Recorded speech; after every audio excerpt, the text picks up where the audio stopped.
So what's up mga keepers, magandang hapon. For today's video is yan, magpe-prepare tayo ng BBS mga boss. Yan, dumating kasi yung kay Dunsol Aquatics na BBS mga boss. Kaya yan, turuan ko kayo kung paano mag-prepare ng BBS mga bossing. Kaya yan, tara samahan niyo ako mga boss kung paano tayo mag-prepare ng BBS sa ating backyard. Kaya let's go. So ito lang yung mga kailangan natin mga boss. Ito rock salt, then itong BB brine shrimp ni Dunsol Aquatics mga boss. Kaya tara, salang na natin to. Una natin gagawin is yan, yung asin muna.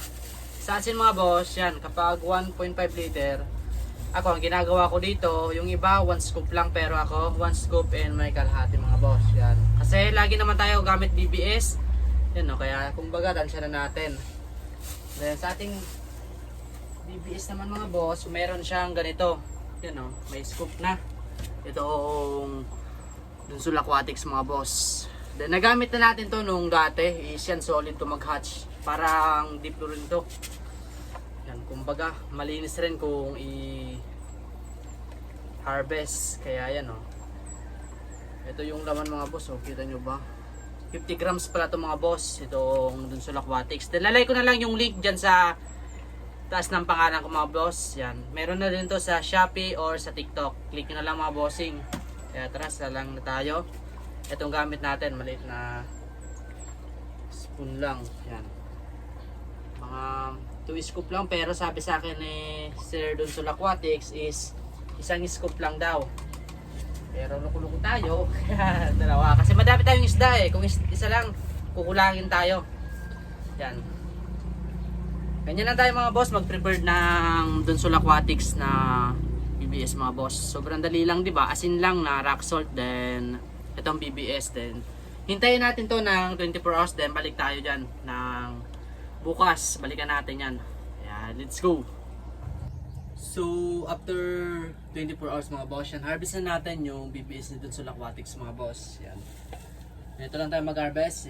Pinatay muna natin yung aeration, then hintayin natin ng 10 minutes bago natin harvestin. Para yung mga binalatan niya is nasa taas, then yung mga na-harvest is dyan sa baba. Yan o.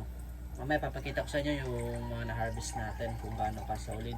Then pangalawang harvest na pala natin to, kaya medyo konti na lang to kasi kahapon hindi tayo nakapag-video kasi na-busy tayo sa paggawa ng PVC mga boss.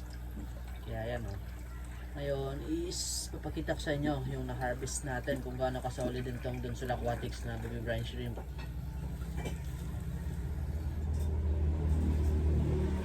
Kita natin yan o. Ito na lang yung natira ng kahapon. Kaya lalagay ko na lang yung link dito sa gilid ng pangalan natin mga boss, yung dito sa gilid. Yan o. Ipapakain natin yun sa mga fry natin dun sa labas, dan dito sa loob. Kaya ayan, tara, samahan niyo ako mga boss para magpakain ng ating mga isda nitong baby brine shrimp. Kaya let's go.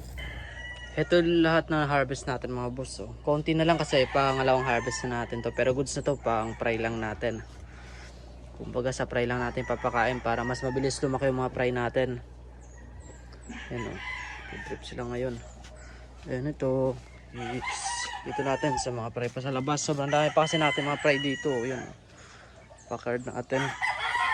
Kulang pa ng 2 lagayan. Lalagyan pa natin yan dyan. Kita nyo naman dami mga fry oh. Ang gamit pala natin na BBS mga boss, yung kay Dunsol Aquatics. Kaya yung mga gusto dyan umorder, please lalagay ko na lang yung link dyan sa yellow basket. Click nyo na lang mga boss. Ayan. Itong mga natin bale tail, then mga jubices natin dito sa baba. Syempre pinatay muna natin kasi dito is yan parang nag leak, kaya medyo hinigpitan lang natin ng konti. Ano, mga male natin dito nakalagay, mga groomable dito, inaayos pa natin kasi set up pa natin kung saan natin ilalagay yung mga groomable natin. Kanya na tayo magpakain oh. Ito mga male natin na may mga malalaki, you know, lahat yan dyan mga male mga boss. Pakain natin yan. Ganyan na tayo magpakain dito sa backyard natin mga boss. Kaya yan, hanggang dito na lang mga boss. Kaya is isang bagsak muna. Kamalma. Di ko nakaabot kayo sa video to. Don't forget like and share, follow para updated kayo sa mga video. Thank you guys.